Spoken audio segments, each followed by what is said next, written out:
l'Empire romain. Peu de noms résonnent à travers l'histoire avec autant de puissance et de grandeur. Née d'une petite colonie italienne, cette civilisation a dominé le monde méditerranéen pendant des siècles. Rejoignez-nous pour une plongée dans le monde fascinant de l'Empire romain, une civilisation qui a laissé une marque indélébile sur le cours de l'histoire humaine.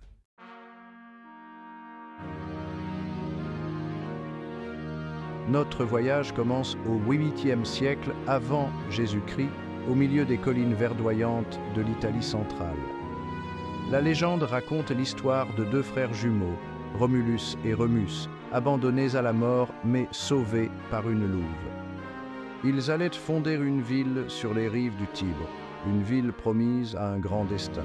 Cependant, la société romaine s'est rebellée contre le règne du dernier roi, l'arrogant Tarquin le Superbe. Son expulsion en 509 avant Jésus-Christ marque un tournant dans l'histoire romaine, conduisant à l'établissement de la République romaine.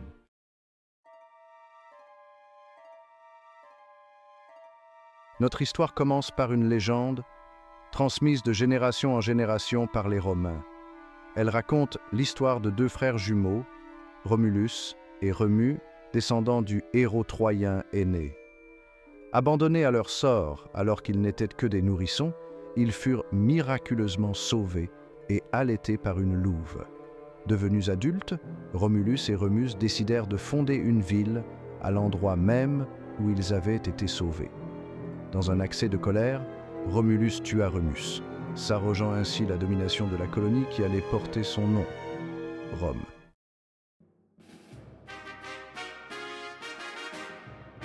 Après la fondation légendaire de Rome en 753 avant Jésus-Christ, la ville fut gouvernée par une succession de 7 rois.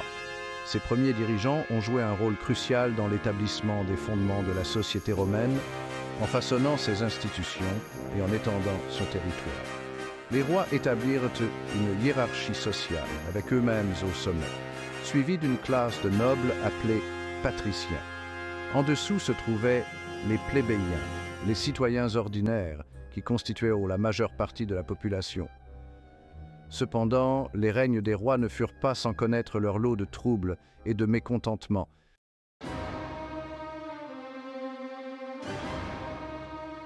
Le règne du dernier roi, Tarquin le Superbe, marque un tournant dans l'histoire romaine. Son règne fut caractérisé par la tyrannie et la brutalité, s'aliénant le peuple romain, y compris la puissante classe patricienne. Menés par les patriciens, les Romains se sont soulevés et ont expulsé Tarquin le Superbe en 509 avant Jésus-Christ. Cet événement capital marque la fin de la monarchie romaine et la naissance de la République romaine. Les Romains, déterminés à empêcher le retour de la tyrannie, jurèrent de créer un gouvernement où le pouvoir serait partagé et où aucun individu ne pourrait détenir l'autorité absolue.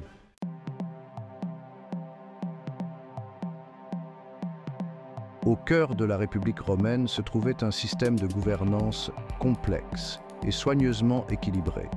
Au lieu d'un roi, les Romains établirent un système de magistrats élus annuellement pour administrer l'État. Les deux fonctionnaires les plus puissants étaient les consuls, qui servaient de chef d'État et de commandant en chef de l'armée.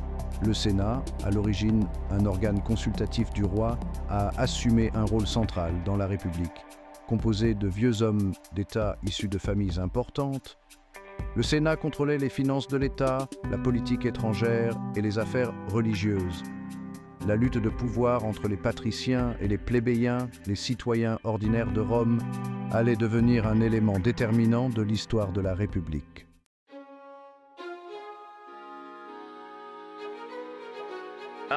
Les premiers siècles de la République romaine furent marqués par une série de conflits qui mirent à l'épreuve le courage de ses citoyens et jetèrent les bases de sa future domination.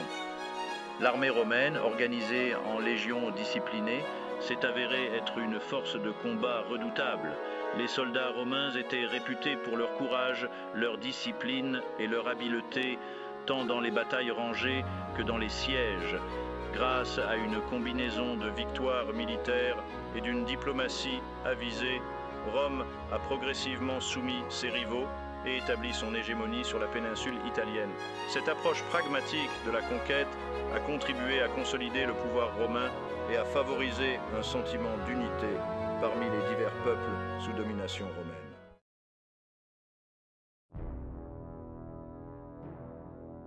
Au IIIe siècle avant Jésus-Christ, la puissance croissante de Rome l'a mis en conflit avec Carthage, un puissant empire commercial basé en Afrique du Nord.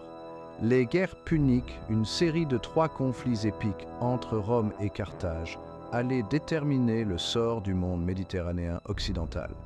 La première guerre punique, de 264 à 241 avant Jésus-Christ, commença comme une lutte pour le contrôle de l'île stratégique de la Sicile. La deuxième guerre punique, de 218 à 201 avant Jésus-Christ, vit l'émergence de l'un des commandants militaires les plus brillants de l'histoire, le général carthaginois Hannibal. La traversée audacieuse des Alpes par Hannibal avec des éléphants stupéfia le monde romain.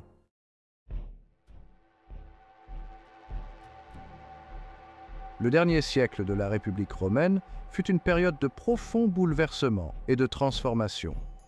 Les petits paysans, contraints de servir de longues années dans l'armée, rentraient chez eux pour retrouver leurs terres ruinées. Ils ont dérivé vers les villes, grossissant les rangs des chômeurs et des mécontents.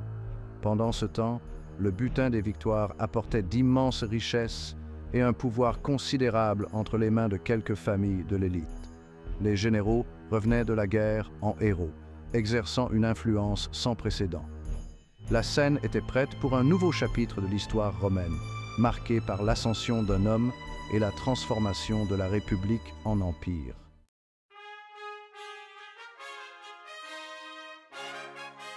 Du chaos et des effusions de sang de la fin de la République émergea une nouvelle figure qui allait remodeler le monde romain, Octave, le petit-neveu et héritier adoptif de Jules César.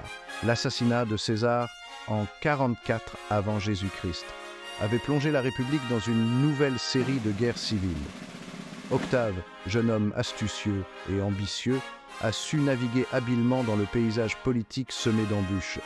En 27 avant Jésus-Christ, après des décennies de conflits, Octave devient le maître incontesté de Rome. Au cours d'une cérémonie soigneusement orchestrée, le Sénat lui décerne le titre d'Auguste, marquant ainsi le début de l'Empire romain. Auguste a établi un nouvel ordre politique dans lequel le pouvoir réel reposait entre ses mains, inaugurant une ère de paix et de prospérité connue sous le nom de Pax Romana.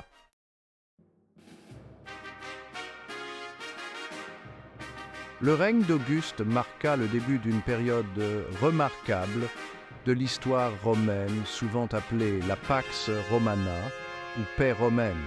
Cette ère fut caractérisée par une succession d'empereurs compétents et éclairés, souvent appelés les 5 bons empereurs: Nerva, Trajan, Hadrien, Antonin le Pieux et Marc Aurèle. Ces empereurs, bien que divers dans leur personnalité et leur politique, partageaient un engagement commun envers la bonne gouvernance, la justice et le bien-être de leurs sujets. Ils ont maintenu la paix à l'intérieur des frontières de l'Empire, en réprimant les rébellions et en dissuadant les menaces extérieures. Cette ère de stabilité a permis à la civilisation romaine de s'épanouir.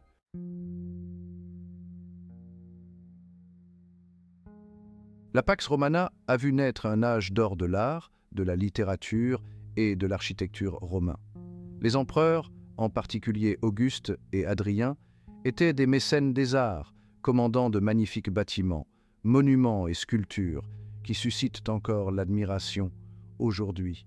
La littérature romaine s'est également épanouie pendant cette période, avec des écrivains comme Virgile, Horace, Ovide et Tite-Live qui ont produit des œuvres de poésie, d'histoire et de philosophie qui allaient façonner la littérature occidentale pendant des siècles. La Pax Romana fut une période de paix et de prospérité relative, mais elle ne fut pas sans connaître de difficultés. L'Empire devait faire face à des menaces occasionnelles de la part d'ennemis extérieurs, tels que les tribus germaniques le long des frontières du Rhin et du Danube.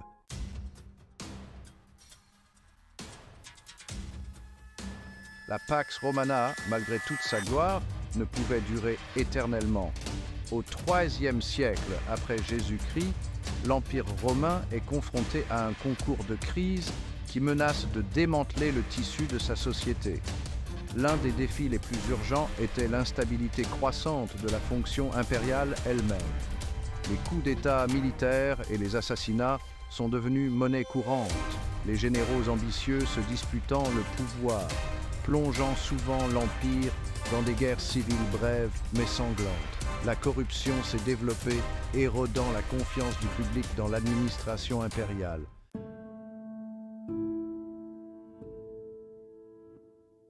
Alors que les conflits internes affaiblissaient l'Empire, les menaces extérieures s'intensifièrent. Le long des frontières septentrionales, les tribus germaniques lancèrent des raids de plus en plus audacieux en territoire romain. À l'est, l'Empire perse a renouvelé ses attaques contre les provinces romaines du Moyen-Orient. Face à ces défis de taille, l'empereur Dioclétien, arrivé au pouvoir en 284 après Jésus-Christ, prit une décision lourde de conséquences: diviser l'Empire romain en deux moitiés administratives.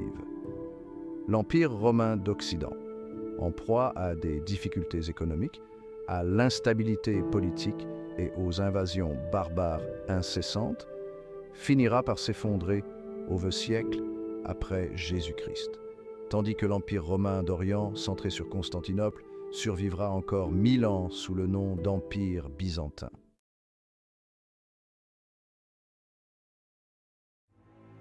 Malgré les réformes de Dioclétien et les efforts des empereurs ultérieurs, l'Empire romain d'Occident a continué son lent et douloureux déclin. La division de l'Empire n'avait fait que masquer les problèmes plus profonds qui rongeaient l'Occident: une assiette fiscale réduite, une inflation galopante et une succession d'empereurs faibles et inefficaces. L'année 376 après Jésus-Christ marque un tournant.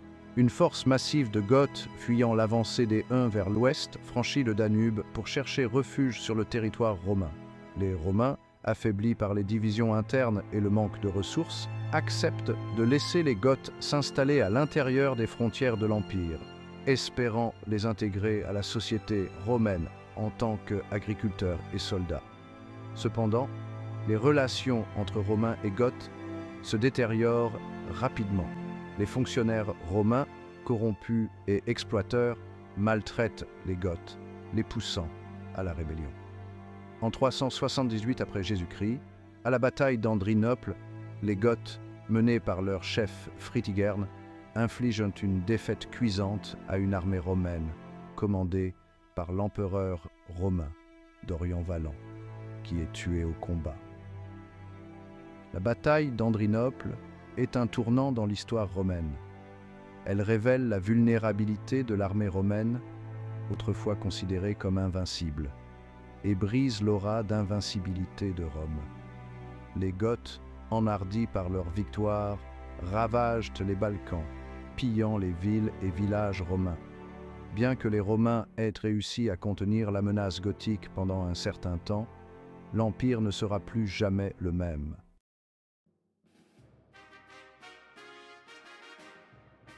L'Empire romain, comme toutes les civilisations, a connu son apogée, puis s'est éteint dans les annales de l'histoire. Sa chute n'a pas été un événement catastrophique unique, mais plutôt un processus lent et complexe, qui s'est étendu sur des siècles et a été façonné par une multitude de facteurs. Pourtant, même dans sa disparition, l'Empire romain a laissé une marque indélébile sur le cours de la civilisation occidentale. De ses origines modestes en tant que petite cité-État du centre de l'Italie, Rome s'est développée pour englober un vaste empire diversifié, s'étendant des îles britanniques au fleuve Euphrate. Cette expansion remarquable a été alimentée par la puissance militaire, le sens politique et une approche pragmatique de la conquête qui a souvent intégré les peuples conquis au tissu de la société romaine. Les Romains ont excellé non seulement en tant que conquérants, mais aussi en tant que bâtisseurs, administrateurs et législateurs. Leurs routes, leurs aqueducs et leurs édifices publics témoignent de leur prouesse technique.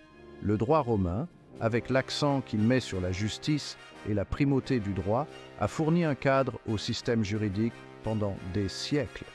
Et dans le domaine de l'art, de la littérature et de la philosophie, les Romains se sont inspirés des Grecs en adaptant et en développant leur propre style. Les œuvres de Virgile, Horace, Ovide et Cicéron continuent de trouver un écho auprès des lecteurs d'aujourd'hui, nous rappelant le pouvoir durable de la pensée et de la créativité humaine. L'Empire romain a beau avoir disparu depuis longtemps, mais son héritage se perpétue dans nos langues, nos lois, nos institutions et nos valeurs culturelles. Il nous rappelle les sommets que la civilisation humaine peut atteindre et les défis auxquels tous les empires, aussi puissants soient-ils, doivent un jour faire face.